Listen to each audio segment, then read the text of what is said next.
আমি সবসময় ভাবতাম কিডনির ভেতরে কি থাকে। চলুন শুরু করা যাক, এই জায়গাটা দেখে নিই। আমি ভাবছি এই সাদা অংশটা ঠিক কি করে। ভাগ্যক্রমে এই বিশেষ কিডনি আমাদের এটা বের করতে সাহায্য করতে পারে। লক্ষ্য করুন, এই কিডনির বিভিন্ন অংশের অদ্ভুত রং বিভিন্ন রঙের ল্যাটেক্স দিয়ে ইনজেকশন করা হয়েছে। লাল ল্যাটেক্স রক্তনালীতে ইনজেকশন করা হয়েছিল, অপরিশোধিত বা নোংরা রক্ত বহন করে।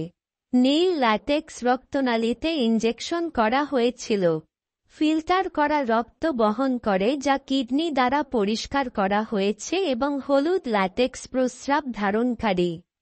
যে কোনো কিছুতে ইনজেকশন করা হয়েছিল। তাই আসুন একই জায়গার ভেতরে একবার দেখে নেওয়া যাক এবং আমরা কি রং দেখতে পাই। কেন্দ্রীয় অংশটি হলুদ কূপ, অর্থাৎ এটি প্রস্রাব ধরে রাখে। এই অংশটি রক্ত থেকে অপসারণ করা প্রস্রাব সংগ্রহ করে এবং এই নলটি মূত্রাশয়ে পাঠানোর জন্য ফ্লাশ করে। কিন্তু 1 সেকেন্ড অপেক্ষা করুন। কিডনির সাথে সংযুক্ত একটি টিউব ছাড়াও আরও 3টি টিউব আছে। আমরা জানি এটি মূত্রাশয়ে প্রস্রাব পাঠায়, কিন্তু এই 2টি টিউব কি করে? কিডনি আমাদের রক্ত পরিষ্কার করে। তারা নোংরা রক্ত গ্রহণ করে, খারাপ জিনিসগুলিকে ফিল্টার করে, যা আমরা প্রস্রাব হিসেবে বের করি, এবং পরিষ্কার রক্ত শরীরে ফেরত পাঠায়। এই 3টি জিনিস সেই 3টি টিউবে পরিবহন করা হয়। এগুলি আরও কিছুটা দেখা যায়। এই মডেলে এটি সহজেই কিডনিতে নোংরা রক্ত পরিবহন করে। এটি কিডনি থেকে পরিষ্কার রক্ত পরিবহন করে এবং আমরা জানি যে শেষটি মূত্রাশয়ে প্রস্রাব বহন করে। এখন আমরা জানি যে কিডনিতে কি প্রবেশ করে এবং কিডনি থেকে কি বেরিয়ে যায়। আসুন জেনে নেওয়া যাক কিডনির ভিতরে আর কি আছে। আমরা এই অঞ্চলটি কেন্দ্রের চারপাশে উন্মুক্ত করব। এরপরে এই অঞ্চলে একগুচ্ছ খোলা জায়গা রয়েছে যা প্রস্রাব সংগ্রহ করে, কিন্তু একটু অপেক্ষা করুন। কিডনির বাকি অংশে প্রসারিত গহ্বরের ভিতরে তাকান। এই ধরনের ছোট ছোট নুড়ি পাথর দেখতে পাবেন।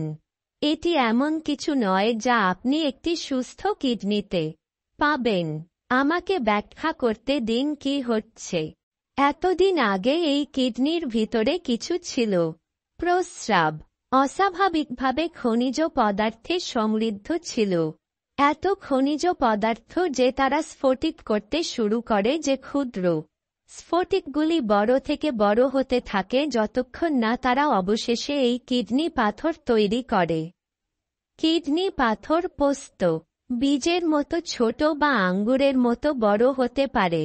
তারা মসৃণ খাদযুক্ত বা এমনকি শাখাযুক্ত হতে পারে এবং তারা কিডনি থেকে প্রস্রাব বহনকারী টিউবগুলিকে আটকে দিতে পারে, যা একটি বড় সমস্যা। কিন্তু আপনি যদি প্রচুর পরিমাণে জল পান করেন তবে আপনার ঠিক থাকা উচিত। এবং দেখুন, এটি বলা কঠিন, কিন্তু আমরা খোলা অংশ দিয়ে কেটে ফেলেছি। কিছু টিউব দেখে মনে হচ্ছে কিডনির কেন্দ্র থেকে এই টিউবগুলির একটি গুচ্ছ বেরিয়ে আসছে। আমি ভাবছি তারা কি ভালোভাবে বহন করছে তা জানতে আমাদের রঞ্জিত কিডনির সাথে পরামর্শ করা যাক, অথবা আমি এখানে দেখতে চাই টিউবগুলি লাল এবং নীল রঙের, তাই তারা অপরিশোধিত এবং ফিল্টার করা রক্ত কিডনির প্রান্তে এবং থেকে বহন করছে। কিডনির প্রান্তে কি ঘটে? আসুন খুঁজে বের করা যাক। দেখতে অনেক রক্তনালী একসাথে জট পাকিয়ে আছে। এখানে কি ঘটছে তা বোঝার জন্য আসুন একটি মাইক্রোস্কোপের নিচে এটি একবার দেখে নেওয়া যাক। এটি একটি গ্লোমেরুলাস। কিডনির বাইরের অংশে এইগুলির একটি গুচ্ছ রয়েছে। আপনি কি বলতে পারেন যে একটি গোলাকার ক্যাপসুল এবং রক্তনালীগুলির একটি বল রয়েছে? যখন রক্ত এই বলটিতে প্রবেশ করে এবং রক্ত থেকে প্লাজমা বের করে ক্যাপসুলে ফেলা হয়। প্লাজমা হল রক্তের সেই অংশ যার মধ্যে পুষ্টি এবং বর্জ্য পদার্থ থাকে যা আমাদের শরীরের প্রয়োজন হয় না, তাই গ্লোমেরুল আসে। রক্ত থেকে প্লাজমা বের করা হয় এবং তারপর সেগুলি দুটি ভিন্ন পথে পাঠানো হয়। আপনি কি দেখতে পাচ্ছেন যে রক্তে প্লাজমা সহ কিডনির ত্রিভুজাকার অংশটি রক্তনালীতে এই অংশের মধ্য দিয়ে ভ্রমণ করবে, যা চারপাশে মোচড় দেয় এবং জট পাকিয়ে যায়। এই বাঁকানো পথে একে অপরের সাথে কিছু পুষ্টি এবং জল রক্ত দ্বারা পুনরায় শোষিত হয়। খারাপ পদার্থগুলি পিছনে থেকে যায়। অবশেষে আমাদের কাছে পরিষ্কার ফিল্টার করা রক্ত এবং প্রস্রাব থাকে। প্রস্রাব কেন্দ্রের বৃহৎ সাদা অংশে প্রবাহিত হয় এবং আমাদের মূত্রাশয়ে প্রবাহিত হয় এবং এই নীল নলগুলি মনে রাখবেন যেগুলি কিডনি থেকে পরিষ্কার রক্ত বের করার আগে থেকেই ছিল। যদি আমরা বাকি কিডনি প্রকাশ করি, তবে আমরা দেখতে পাব যে এটি একই কাঠামোতে পূর্ণ যা নোংরা রক্ত গ্রহণ করে, প্লাজমা বের করে এবং ভালো পুষ্টি পুনরায় শোষণ করে। খারাপ পদার্থগুলিকে প্রস্রাব হিসাবে বের করে দেয় এবং পরিষ্কার রক্তকে আমাদের শরীরের বাকি অংশে ফিরিয়ে দেয় এবং এটি একটি কিডনির ভিতরে থাকে।